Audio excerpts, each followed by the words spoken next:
Hello. Welcome to my media profile.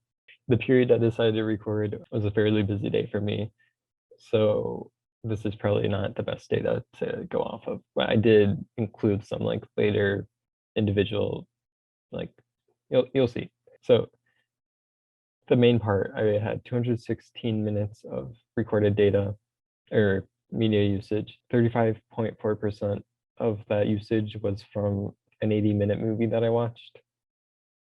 A big majority of it, which is even more than the movie itself, was messaging apps. So, 39% total with Snapchat, my default messaging app on my phone, and Discord.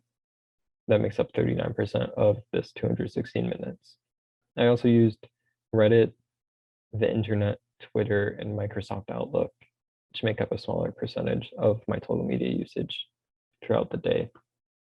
When compared to the Nielsen Total Audience Report, if you look at Q3 of 2020, my media usage is below average. This is also for the age group, age bracket 18 to 34. I would say that, they have the smartphone like being the biggest media consumption device, correct? Other than that, mine was like half this amount. But then again, I'm not saying this is a normal consumption for me. Like this semester's been very busy, and I have definitely had less time to consume media, which isn't too fun. But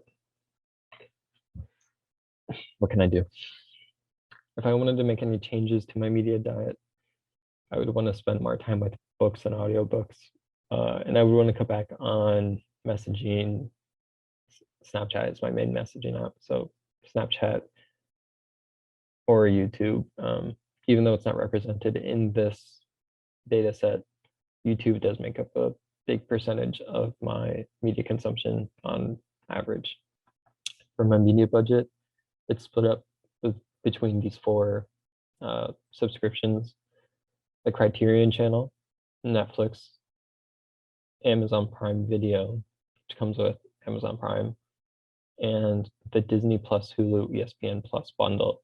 Now, all four of these totaled to $50.23, which is not terrible, I guess. I mean, I could definitely do without some of them. When you compare this to the Juniata Unlimited or Blue plan, meal plan,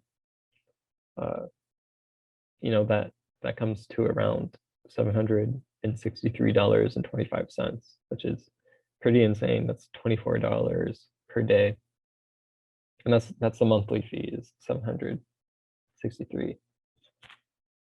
I think, this doesn't seem that bad when comparing it to that.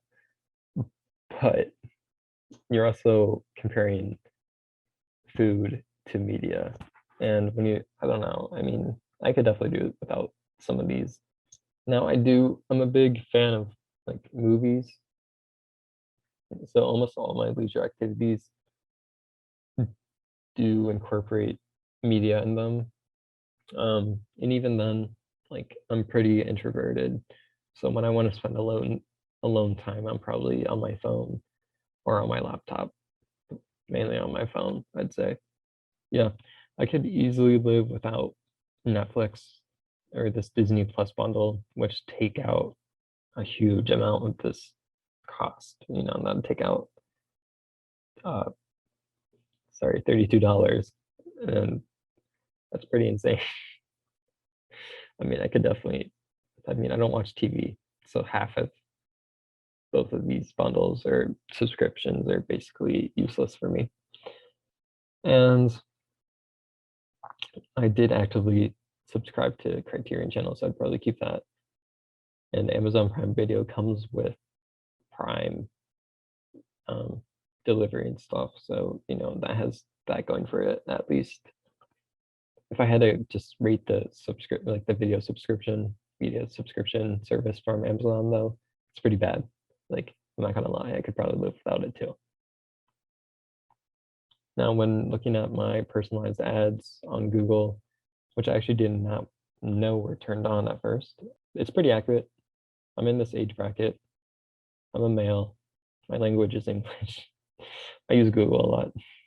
Um, the things that were not accurate though, um, accounting and financial software, I don't know how that's there.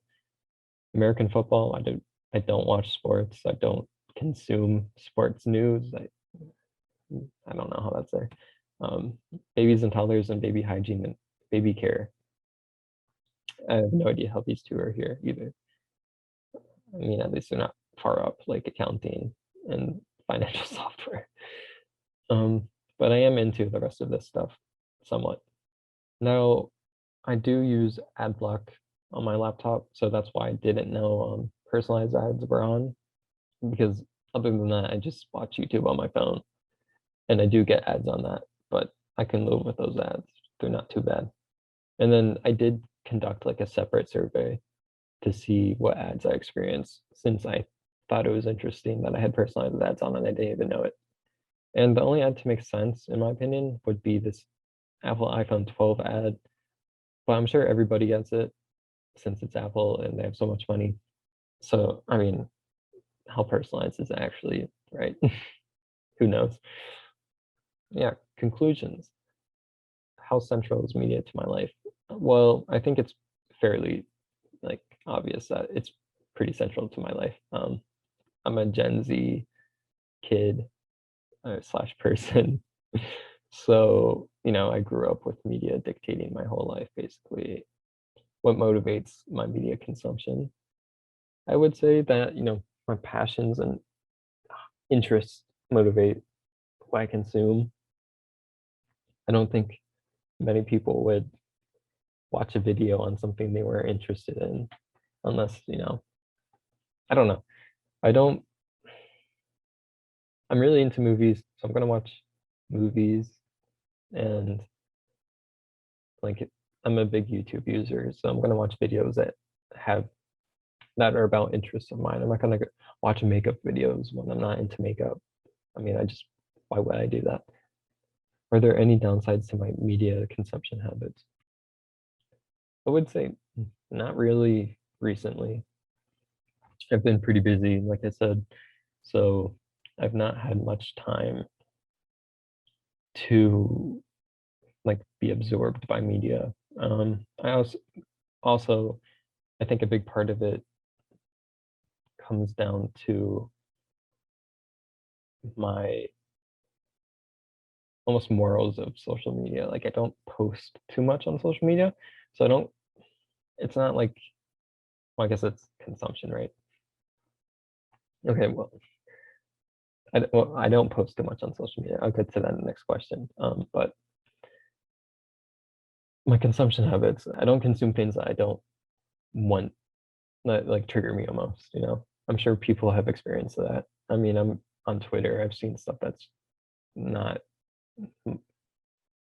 personally what I agree with, but I just don't consume that stuff. I try not to. I don't return to it. I don't get lost in the rabbit hole of politics on social media. I don't. I try not to get absorbed by it. That's all that matters. How do I feel about my relationship with media overall? I think, okay, so as I was saying before, I don't post much on social media. I mean, I do make videos, and I guess that's like posting media, but on like Instagram, I don't have an Instagram, so I wouldn't post on that because I don't have it. Um, I don't even like send people Snapchats. I just text them. So I really don't even post on that, even if I don't know if that counts as a post. Um, I don't post on Twitter, which I use. I don't post on Reddit, which I use. I just consume media that interests me or have align with my interests, I should say. So I feel like my relationship with media overall is really good. I mean, there are some downsides to it. Like during COVID, I feel like you can easily get absorbed into media, especially during breaks when jobs may not be as abundant. I know I was taken off a job because of COVID, so I had to find something else to do, right? And luckily, I did not. I don't know. I guess I did kind of get absorbed into media over last summer. I watched a lot of movies, but like that's an interest of mine and it's almost a passion. So I don't think it's too bad.